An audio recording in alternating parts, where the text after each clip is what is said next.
Olá, gente, tudo bem? Prazer estar aqui com vocês.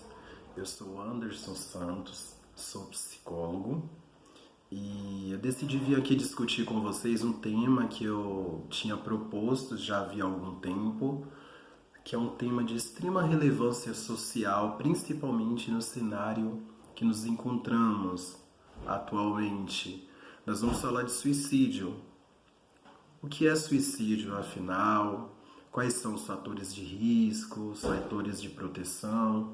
Quais são os possíveis sinais que a pessoa que tem uma ideação suicida, ela deixa antes de praticar esse ato letal? Quais são os pedidos de socorro não percebidos que passam batidos, infelizmente, aí pela propagação do senso comum em torno de um tema que é considerado tabu. Até para se discutir dentro do círculo social, ainda existe uma certa resistência em relação a esse tema. Devemos primeiramente entender, com base nos dados estatísticos, o quão grave é a situação no que diz respeito ao suicídio. No mundo, uma pessoa, ela se mata, ela se suicida a cada 40 segundos. No Brasil, a cada 46 minutos, uma pessoa comete suicídio. Se pararmos para pensar, é um número extremamente significativo. E é um termômetro que demonstra, sim, um adoecimento coletivo por parte da sociedade em todas as suas matizes. Mas esse adoecimento, ele tem características subjacentes que demandam aí não só um especialista da saúde, enfim, da área de saúde mental, mas um conhecimento da sociedade como um todo para que possamos trabalhar juntos e minimizar esse quadro, se não for possível erradicá-lo de forma precisa. Vamos começar entendendo que existe muito tabu em falar de suicídio. No senso comum, as pessoas acreditam que falar de suicídio incentivaria a prática. A prova disso, por exemplo, o meu TCC, durante a graduação no curso de psicologia, foi sobre suicídio entre jovens e adolescentes. Tentamos aplicar o nosso modelo de TCC, realizar uma intervenção em escolas públicas e privadas. Não obtivemos sucesso, por incrível que pareça. Notamos uma certa resistência, tanto do corpo da direção escolar, quanto por parte de outros integrantes, em falar de suicídio. Eles acreditavam implicitamente que falar de determinado tema poderia incentivar determinadas ocorrências, poderia incentivar a prática, se assim possamos dizer, coisa que não é verdade. Falar de suicídio, na verdade, não é um fator de risco, é um fator de proteção, é um fator de prevenção, na verdade. Porque falar de suicídio hoje é necessário. Entender o contexto do suicídio hoje é necessário. Entender por que as pessoas têm uma ideação suicida, entender por que muitas pessoas querem desistir da vida.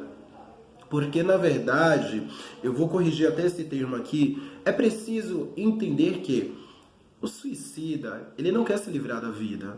Na verdade, as pessoas que têm ideação e que cometem o ato do suicídio, elas não querem se livrar da vida, elas querem se livrar da dor.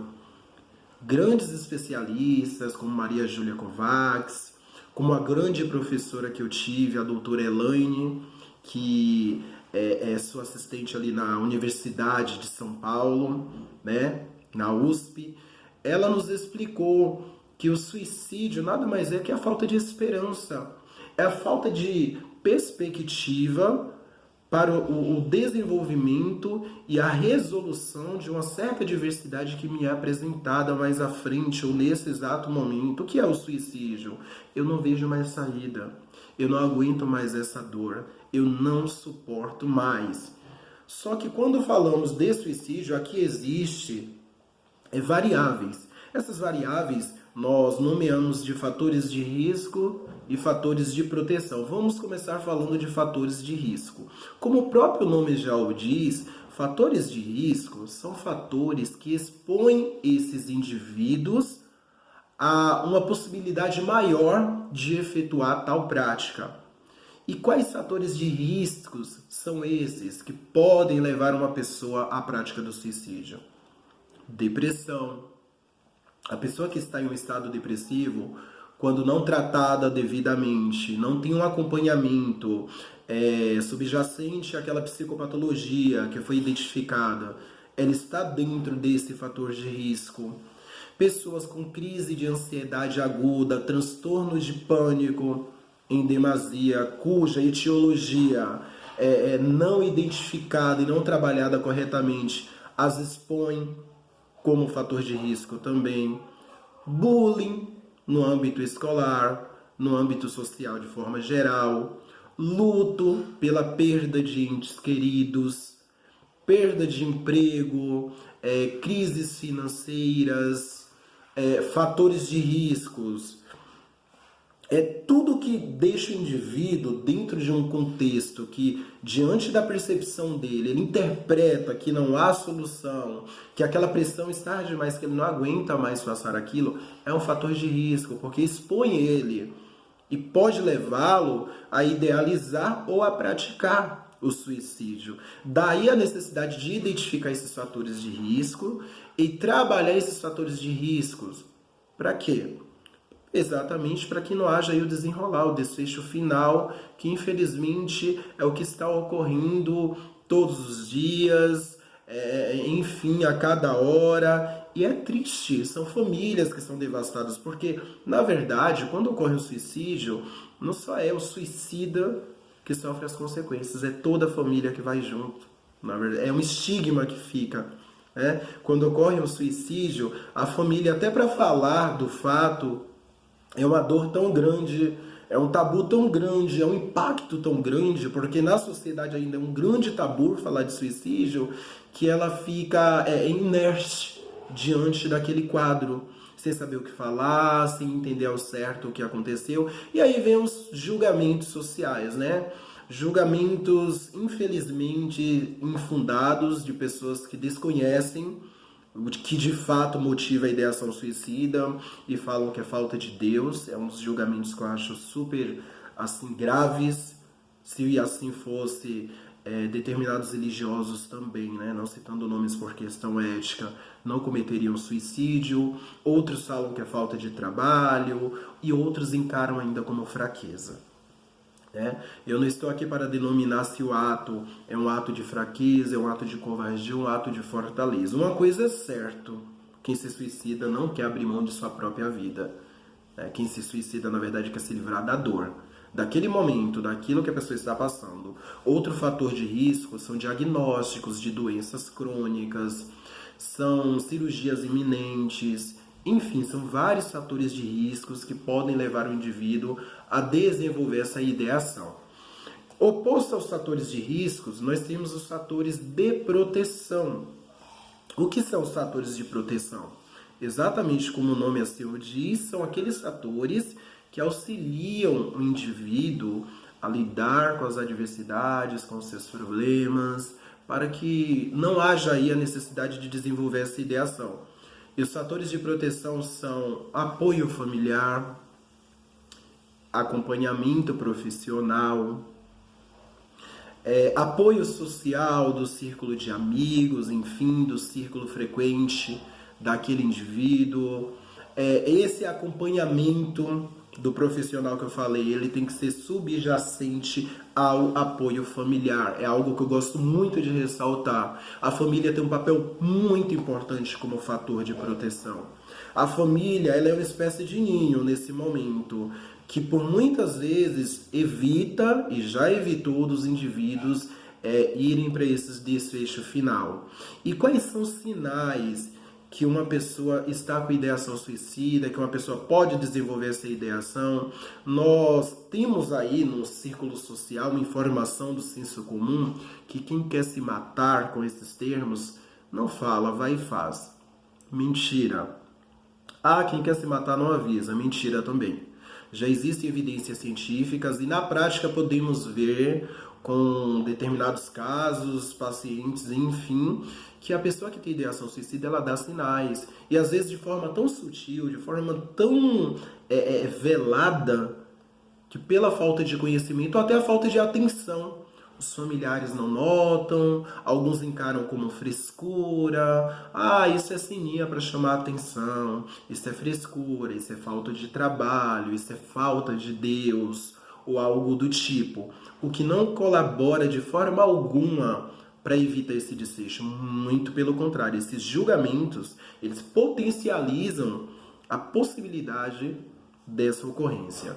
O indivíduo, geralmente, o que indica grandes riscos de ideação suicida é abrir mão das coisas que gosta, começar a doar suas coisas, começar com publicações em redes sociais em tom de despedida, se fazer testamentos, é a pessoa se privar do círculo social de forma geral, evitar amigos, evitar familiares, algumas vezes.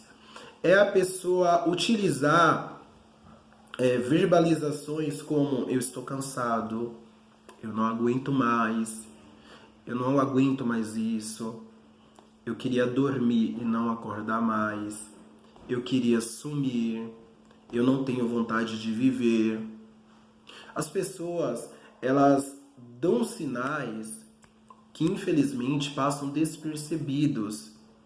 E às vezes não, na maioria das vezes por falta de desconhecimento, muitos indivíduos encaram isso como frescura.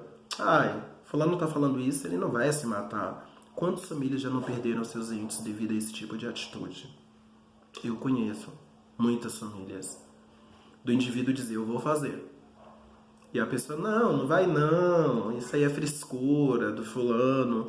Infelizmente aconteceu. Devemos nos conscientizar que as pessoas precisam de acolhimento. Existe um papel aqui, sim, de políticas públicas de saúde, em que o Ministério da Saúde, o SUS de forma geral, deveria aumentar o investimento na atenção primária à saúde mental, coisa que não é feito. Infelizmente, o indivíduo que sofre um quadro de ideação suicida, que entra dentro de um surto, ele necessita ser socorrido, encaminhado a um pronto-socorro, e na maioria das vezes, infelizmente, ele não é tratado como deveria. Existem relatos de pessoas, experiências, que quando chegam aos pronto-socorros, algumas em estados graves, quando conscientes, dependendo do que ela fez, que determinados profissionais as tratam mal. Ah, tanta gente querendo viver, você querendo morrer, coisa desse tipo. Só que, para mim, isso é um despreparo, infelizmente. Devemos entender o contexto que envolve aqueles fatores. Porque estamos falando de saúde também. Saúde mental é saúde. Deveríamos ter uma atenção com a saúde mental, assim como temos para a saúde física. E julgar quem teve a ideação suicida é ser totalmente apático à realidade do outro. Eu não sei o que o outro está enfrentando. Eu não sei o que o outro está vivendo. Eu não sei o que o outro está passando. Portanto, acolher é necessário. E o nível de atendimento primário de atenção à saúde mental, ele deve ser acentuado no Brasil, coisa que não é realizado. Quando o indivíduo ele precisa de um profissional da saúde mental pelo SUS, geralmente, entra ali a questão da complexidade dos casos, né? Ao mesmo tempo que nós temos a questão da equidade como princípio, que é o atendimento igualitário para todo cidadão, nós nos deparamos com uma barreira, que eu não sei ao certo de como ela é criada dentro do SUS, que de acordo com a complexidade do caso, assim citado, o indivíduo é encaminhado para o profissional, para o psiquiatra, para o psicólogo. Mas daí ao ocorrer esse encaminhamento, muita coisa já aconteceu. Às vezes duram 4, 5, 6 meses para que ocorra esse encaminhamento. A população não tem acesso ao serviço de saúde mental exatamente por falta de condição financeira. Existe essa burocracia, que eu não digo que é desnecessária, mas em demasia prejudica dentro do SUS para o acesso ao serviço de saúde mental, até o encaminhamento há um CAPS, um serviço específico. Eu quero também ressaltar para as pessoas que existem hoje, em toda a faculdade tem uma clínica escola, em que existe o serviço de atendimento à saúde mental, atendimento psicológico gratuito. Algumas universidades cobram valor simbólico e outras não. Onde eu me formei, na Universidade 9 de Julho, na Uninove, o serviço é gratuito. Basta comparecer lá terça, quarta e sexta, se eu não me engano é da 8 às 11 da manhã, e fazer a triagem, aguardar o telefonema, na maioria das vezes não demora, e começar a fazer o processo terapêutico sem custo algum. Muitas pessoas não sabem desse tipo de serviço. Nós temos também o CVV, que é o Centro de Valorização à Vida, que o CVV é um núcleo criado para atender pessoas que estão vivenciando esse processo de ideação suicida e ainda têm forças para pedir socorro. Essas pessoas entram em contato pelo 188, lá tem profissionais preparados para ouvir essa pessoa e lidar com aquela demanda. Isso quando a pessoa tem forças para ligar. E quando a pessoa não tem? Ela necessita da ajuda de terceiros. É aí que entra o meu papel, o seu papel, o nosso papel de forma geral, a sociedade como um todo, o núcleo familiar, as pessoas que estão ao redor daquele indivíduo. Nós temos que acolher esses indivíduos, nós temos que ouvir esses indivíduos. Quando você vê que alguém está dentro dessas características que eu passei, ouça essa pessoa, mas ouça de uma forma neutra, sem colocar seus valores morais, sem colocar seus julgamentos próprios sobre o diálogo daquele indivíduo. Simplesmente ouça. Ouça seus anseios, suas dores, suas mágoas, desculpa. Ouça o que essa pessoa tem a dizer. Às vezes não, na maioria das vezes, uma escuta salva vidas. Uma escuta salva vidas. Quando aquela pessoa se acalmar mais, você vê que ela não está de posse de nenhum objeto de risco, que é um fator de risco muito grande para cometer o ato letal, que ela não está exposta a algum fator de risco, encaminha a um pronto-socorro, ou auxilie no direcionamento de um serviço de saúde mental, seja em uma clínica, escola de alguma universidade que é gratuito, como eu falei, seja encaminhando ao SUS para um atendimento. Eu acredito que primeiro passa-se pelo clínico, posterior é realizado o encaminhamento para um psiquiatra e assim sucessivamente. Às vezes é preciso intervir com tratamento medicamentoso, porque quando falamos de suicídio, é várias causas, não só é problemas. O indivíduo não se suicida somente pelos problemas de contextos sociais ou familiares. Existem patologias físicas, por exemplo, como eu citei há alguns minutos atrás, que são subjacentes à ideação suicida. Então, assim, às vezes o indivíduo ele tem um diagnóstico ali de uma doença crônica, ele acredita que é o fim.